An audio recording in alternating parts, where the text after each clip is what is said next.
ময়মনসিংহের মানুষরা নাকি শুটকি বেশি পছন্দ করে। তো তাতে কি হয়েছে, কে পছন্দ করলো কে পছন্দ না করলো ওটা আমি জানি না, কিন্তু আমার সংসারে আমার বুড়া হচ্ছে শুটকি লাভার, সে অনেক শুটকি পছন্দ করে। তো তার জন্য আজকে হচ্ছে স্পেশালি একটা শুটকি ভর্তা রেডি করলাম। শেষ পর্যায়ে পাটা মাখা ভাতটা যে ওনার কি পছন্দের সেটা শুধু আপনারা দেখেন, ওনার মানে মুখে চোখে মুখে যে এক্সপ্রেশনটা ভেসে ওঠে, তো সেটা দেখলে আপনারা বুঝতে পারবেন যে পাটা মাখা ভাতটা আসলে কতটা মজার হয়।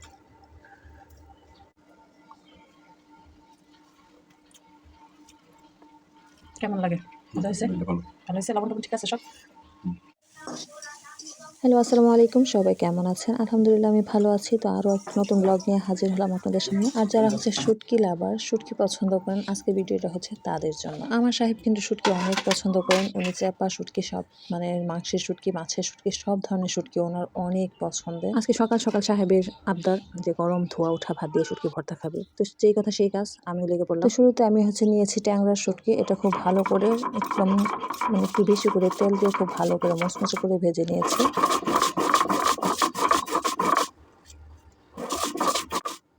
আমি হচ্ছে খুব সুন্দর করে শুটকিটা বেটে নিচ্ছি, কিন্তু শুটকিটা বাটার সময় একটা জিনিস খেয়াল রাখতে হবে, শুটকিটা যেন আধা বাটা থাকে, যেন প্রতিটা কামড়ে যেন শুটকির ফ্লেভারটা আপনি উপভোগ করতে পারেন, সেই জিনিসটা খেয়াল রাখবেন। একটু দানা দানার ভাব থাকবে।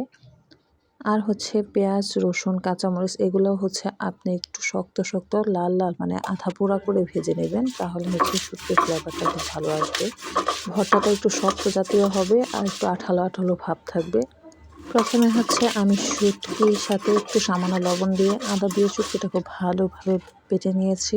তো এর পরবর্তীতে দিলাম মরিচ আর ধনেপাতা। এখন এই পর্যায়ে দিচ্ছি পেঁয়াজ আর রসুন ভাজা দিয়ে দিলাম। এখন খুব সুন্দর করে ভালোভাবে বেটে নেব, কিন্তু আমি কিন্তু একদম মিহি করে বাটবো না, একটু আধা বাটা করে রাখবো। আসলে একটু আধা বাটা ভর্তাটা সবাই বেশি পছন্দ করে, তো আমরা এইভাবে করতে পছন্দ করি। এদিকে দেখেন আমাকে চাপ দেওয়া শুরু করেছে তাড়াতাড়ি করে শেষ করার জন্য। আমি কিন্তু খুব দ্রুত করার চেষ্টা করছি, যথেষ্ট তাড়াতাড়ি করার চেষ্টা করছি, তারপরে ওনার আর সহ্য হচ্ছে না। তো এই পর্যায়ে আমার ভর্তাটা প্রায় কমপ্লিট। তো এখন হচ্ছে তার কারণ হচ্ছে পেঁয়াজ, রসুন আর শুটকিটা যদি আপনার ভাতের প্রতি লুকমাতে কামড়ে কামড়ে লাগে, তো সেটা একটা অন্যরকম একটা টেস্ট আসে, যেটা আমাদের কাছে খুবই ভালো লাগে। তো আমি জানি না কে কীভাবে খায়, অনেকে একদম বেটে একদম পেস্ট করে ফেলে। তো আমার ওই ভর্তা থেকে এই ভর্তাটা আমাদের কাছে বেশি ভালো লাগে। তো দেখেন এবার যে আমার ভর্তাটা একদম কমপ্লিট, একদম আঠালো আঠালো সুন্দর একটা ভর্তা হয়েছে। আর এখন শেষে হচ্ছে বাটা মেখে ভাত খাওয়াবো আমার বুড়াকে। ও আবার এই বাটা মাখা ভাতটা অনেক বেশি পছন্দ করে।